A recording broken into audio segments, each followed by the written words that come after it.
Fala pessoal, vamos aí a mais um exercício de hidráulica básica do livro do Porto, capítulo 3, exercício número 3. Vamos ao enunciado.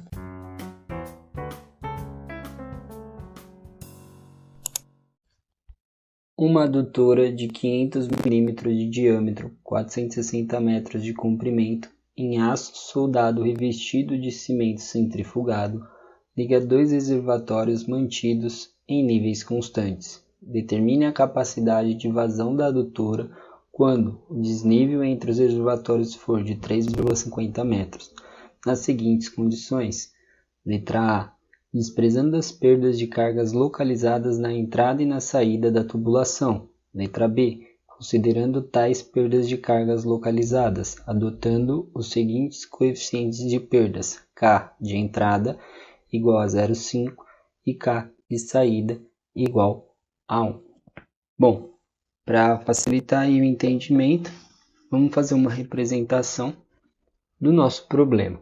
Então, eu vou desenhar aqui primeiramente um reservatório com o seu nível constante e vou desenhar uma adutora que se conecta a um outro reservatório que também tem nível constante. Esse reservatório eu vou chamar de 1, esse de 2. Eu sei aí de informação que o desnível, ou seja, a diferença de altura de um nível para outro, é de 3,50 metros. O comprimento total da tubulação de 460 metros foi fornecido aqui no enunciado, que tem um diâmetro de 500 milímetros. Um diâmetro de 500 milímetros. Bom, e disso tudo, ele quer saber qual é a vazão da adutora. Qual é a vazão da adutora? Bom, vazão pode ser escrita em função da velocidade. Podemos escrever velocidade vezes área. A área é a área da seção transversal da tubulação. É uma tubulação que possui diâmetro, ou seja, seção circular, né? A seção transversal da tubulação, ela é circular, de diâmetro D. Logo, a sua área pode ser escrita como π diâmetro ao quadrado sobre 4. Como o diâmetro foi fornecido, para determinar a vazão, basta descobrirmos qual é a velocidade que está aí, a água, que é o fluido aí, está passando pela adutora. Bom, agora para calcular essa velocidade, a gente vai considerar aí a perda de carga entre um ponto e outro. Então a gente começa analisando aí o balanço de energia por unidade de carga entre o ponto 1 e o ponto 2, que são pontos onde a gente conhece velocidade, pressão e altura. Então a gente vai aplicar aí uma equação de Bernoulli, que é balanço de energia por unidade de carga de 1 a 2. Então teríamos velocidade 1 ao quadrado sobre 2G, mais pressão 1 sobre peso específico, mais cota Z1, é igual a velocidade 2 ao quadrado sobre 2G, mais uma pressão 2 sobre um peso específico, mais uma cota Z2, mais a perda de carga entre 1 e 2. Então, toda a energia que eu tenho no ponto 1 é igual a toda a energia que eu tenho no ponto 2, mais a energia que eu perdi pelo caminho entre 1 e 2. Então, a gente pode simplificar essa equação de que forma? Aqui no ponto 1, a gente tem nível constante, um tanque de grandes dimensões, a velocidade é nula naquele ponto, então esse termo é zero. Aqui a pressão é atmosférica, está aberta para a atmosfera. A pressão atmosférica efetiva é 0, então esse termo a gente pode cortar. Aqui em 2 também é um tanque de grandes dimensões e o nível é constante. A velocidade ali é nula, 0. Também é um tanque aberto, que a pressão é atmosférica e a pressão atmosférica efetiva é 0, então esse termo é 0. Então a gente pode escrever aí que a perda de carga entre o ponto 1 e o 2, ou seja, a energia que o fluido perde entre o ponto 1 e o ponto 2, é exatamente a diferença entre Z1 menos Z2. Ou seja, se aqui está a altura Z1 e aqui está a altura Z2, a diferença entre elas é exatamente 3,50 metros. Então a gente sabe o valor da perda de carga entre o ponto 1 e o ponto 2. Agora a gente vai falar da perda de carga em função de como ela é perdida nesse trecho. A perda de carga são dois tipos. Ela pode ser uma perda de carga distribuída, que é quando é a perda de carga pelo atrito da tubulação, e a perda de carga localizada, quando temos acessórios. Nesse caso, seria uma entrada na tubulação e uma saída da tubulação, ou seja, quando o fluido entra na tubulação, quando o fluido sai da tubulação. Esses seriam acessórios, não tem nenhum registro, válvula, essas coisas aqui, nenhuma curva, esses seriam acessórios, seriam as perdas localizadas. Então a gente pode escrever essa equação da perda de carga entre 1 e 2 como sendo, vou colocar assim, o ΔH aí da perda de carga distribuída mais o ΔH da perda de carga localizada, tá? Aí a gente pode escrever que esse ΔH de 1 para 2 é igual a distribuída, a gente escreve como F, que é um fator de atrito, o comprimento total da tubulação dividido pelo diâmetro vezes a velocidade ao quadrado sobre 2G. Mais a localizada, que são dos acessórios, a gente escreve em função do fator K. Então a gente escreve o somatório de K, que seria somar de todos os acessórios, vezes a velocidade ao quadrado sobre 2G. Então essa seria a equação da perda de carga total. Tá. E aí ele fala pra gente que na letra A gente vai desprezar as localizadas. Então esse termo na letra A a gente vai fazer 0. Então vamos aí para a letra A. Na letra A então a gente vai ter que o ΔH de 1 para 2 é igual ao fator de atrito, comprimento L sobre o diâmetro, velocidade ao quadrado sobre o 2G, porque a perda de carga localizada a gente vai desprezar. Então dessa equação a gente pode isolar a velocidade. Isolando a velocidade a gente vai ter, ó, esses três termos aqui vão passar multiplicando o ΔH, então fica 2 vezes G vezes o diâmetro vezes o ΔH de 1 para 2 dividido o F e o L passa dividindo FL. Como era a velocidade ao quadrado, passa para o outro lado como raiz quadrada. Então a gente tem a velocidade aí isolada. E para calcular a velocidade, a gente só precisa do fator de atrito, porque os outros termos a gente tem gravidade, diâmetro, perda de carga de 1 para 2 e o comprimento da tubulação. O fator de atrito ele pode ser calculado aí de 3 formas, tá? Vou mostrar para vocês e vou dizer aí por qual forma eu vou fazer, que é a mesma que o livro utiliza para chegar na resposta. Bom, primeira forma aí que é a mesma forma para utilizar o diagrama de Moody, tá? Ou você utiliza lá o diagrama de Moody ou você utiliza a fórmula, que seria calcular o F por F igual, abre o colchetes aí, 64 sobre o número de Reynolds, elevado à oitava, mais 9,5, abre o par, colchetes, o ln, aí de 3,71, da rugosidade sobre 3,7 o diâmetro, mais 5,74 sobre Reynolds elevado a 0,9, aí fecha, menos 2.500 sobre Reynolds elevado a sexta, aí tudo fecha, elevado a menos 16, fecha tudo, elevado a 1 a 0,125.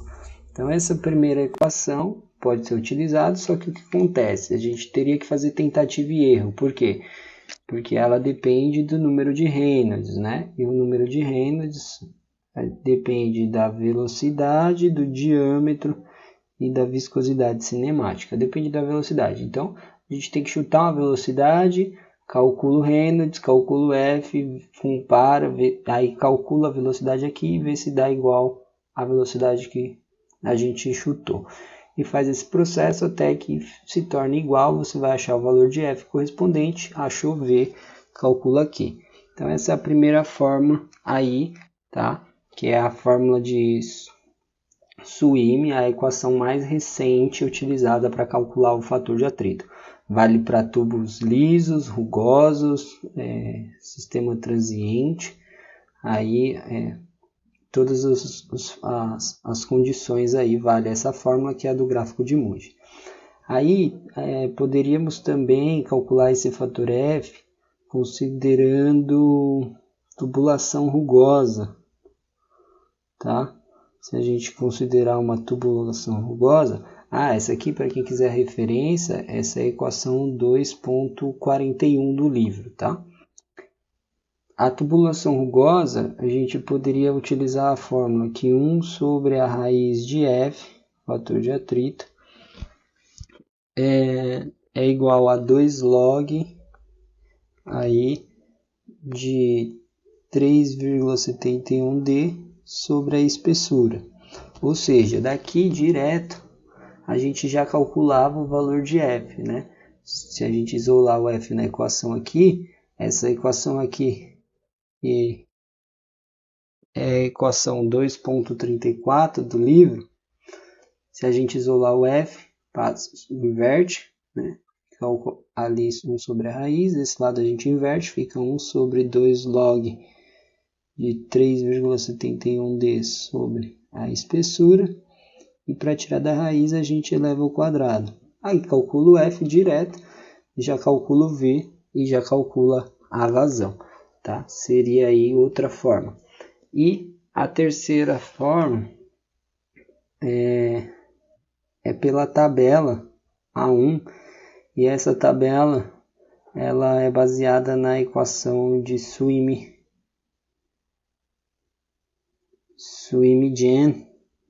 tá?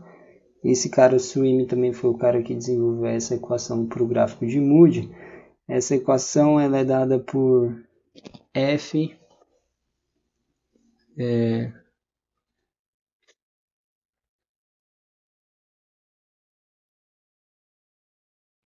igual a 0,25 dividido por o log de E sobre 3,7 de D mais 5,74 de Reynolds elevado a 0,9. Tá? Tudo isso daqui ao quadrado. Então essa é a equação aí, tá? Que gera a tabela A1, que é o que a gente vai utilizar para resolver, tá? Que é o que o livro utiliza para chegar nas equações. Então são as três formas, tá? Todas aí são formas corretas, essas são mais precisas, tá? Essa aqui é mais precisa, né? Que é a fórmula geral. Essa aqui é uma aproximação, que você está considerando tubulação rugosa, mas não está fazendo outra consideração em relação aí à velocidade, só dependendo do diâmetro da rugosidade. E essa aqui é uma aproximação, né? porque acumula um pouco de erro, mas para consideração hidráulica é uma boa aproximação e a gente vai utilizar dela, tá bom? Bom, tendo explicado isso, agora vamos aí, né, continuar e vamos para a resolução. Bom, então o que a gente vai fazer? A gente vai entrar lá na tabela 1, né? A gente precisa achar o valor de f. Como que a gente utiliza essa tabela 1? Primeiro a gente entra na tabela 1 e localiza ela pelo diâmetro, né? Que a gente vai ler de 500 milímetros. Ela varia de 50 a 500 milímetros, tá? São as tubulações comerciais aí. A gente vai lá na de 500. Bom, conforme está aí mostrando para vocês a tabela, tá? Vai na de 500. Aí a gente vai pegar aí a rugosidade do material. Então a gente precisa saber.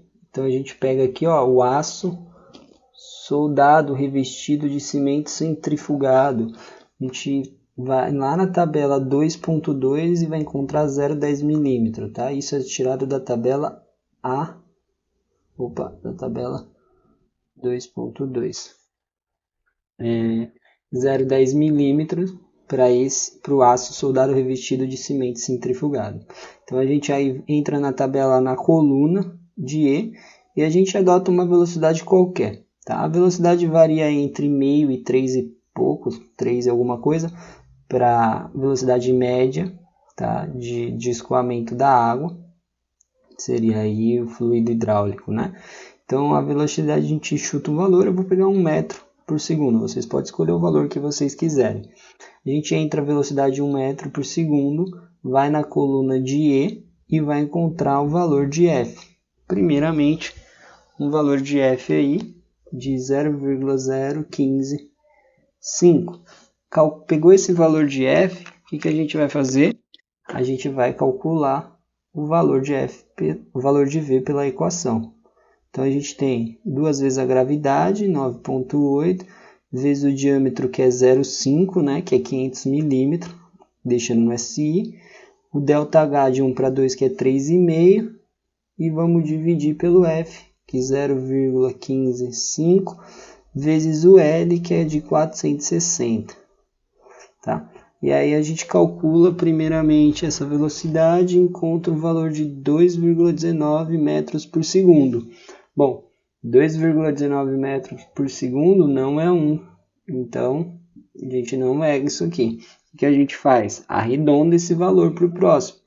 Próximo valor desse daqui arredondando seria o 2,2 metros por segundo. Vai lá na linha de 2,2, aí a gente entra na tabela e vai até ler o F na coluna de E aí, que a gente pode ver aí na tabela, vai apresentar o valor de 0,0147, tá?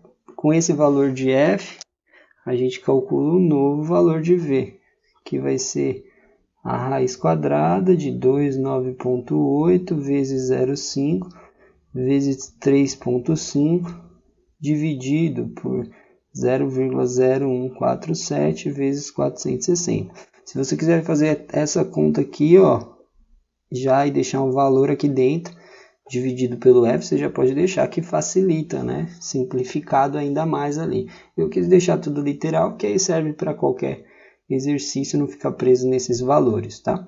Aí calculando essa nova velocidade, a gente acha o valor de 2,25 metros por segundo. Aí você vai falar, 2,25 não é 2,2. Se a gente arredondar for para 2,3, o que vai acontecer? Em 2,3 metros por segundo, o F é 0,147, que vai dar de novo 2,25. Então, portanto, a velocidade é 2,25 metros por segundo.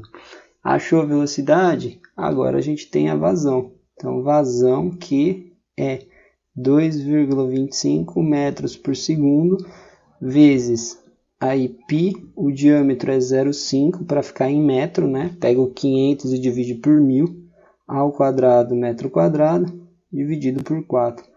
Calculando isso daí, a gente acha o valor de 0,442 na unidade de metro cúbico por segundo. Isso é o que a gente tem aí para a letra A, tá? Bom, agora vamos falar da letra B. Bom, o que vai mudar na letra B? Na letra B, agora isso aqui não é zero, né? Tem esse termo. Então, a gente utiliza essa equação, ΔH de 1 para 2. Põe esse termo aqui, ó, V quadrado sobre 2G em evidência. Então, a gente fica com FL sobre D mais somatório de K vezes V quadrado sobre 2G. Isolando V na equação, a gente vai ficar com V igual. O 2G vai multiplicar o ΔH, 2G vezes o ΔH de 1 para 2, dividido por todo esse termo que está entre parênteses, que é o F, L sobre D, mais o somatório de K. Isso aqui. E como está o V ao quadrado, a gente passa como raiz quadrada. Bom, o que está mudando da letra B para a letra A é que a gente tem esse somatório de K. O que é esse somatório de K? São os acessórios, que é uma entrada, uma saída. Então, soma esse K com esse K. Meio com 1,5. Esse somatório é 1,5. Então, a gente vai aplicar lá a mesma regra, né? A regra lá da tabela. Então, como a gente já calculou, né? Um F, já viu um V, a gente pode pegar lá o V que a gente já tem, né? Por exemplo, de 2,2 que a gente já viu, metros por segundo, que a gente já tem o F, que é 0,147. Bom, com esse valor de F, a gente calcula a velocidade, ó, V igual raiz quadrada de 2 vezes 9,8 vezes o 3,5, que é o ΔH, dividido por 0,0147 vezes o L, que é 460, o diâmetro, que é 0,5, mais 1,5. Aí a gente calcula a velocidade e acha 2,13 metros por segundo, não é 2,2. Então a gente vai lá e arredonda. Se arredondar, a gente vai olhar e vai ter 2,1 metros por segundo. Só que quando a gente olha para 2,1 metros por segundo, o valor de F também é 0,0147. Então não muda. Portanto, se a gente jogar 147 de novo, vai dar o 2,13 metros por segundo. Achou a velocidade? A gente calcula a vazão como sendo a velocidade 2,13 metros por segundo, vezes π, vezes o diâmetro 0,5 ao quadrado sobre 4 metro quadrado. A vazão para a letra B vai ser no valor de 0,42 em metro cúbico por segundo. Bom, espero que tenham gostado da resolução e vou aguardar vocês em um próximo exercício. Até mais!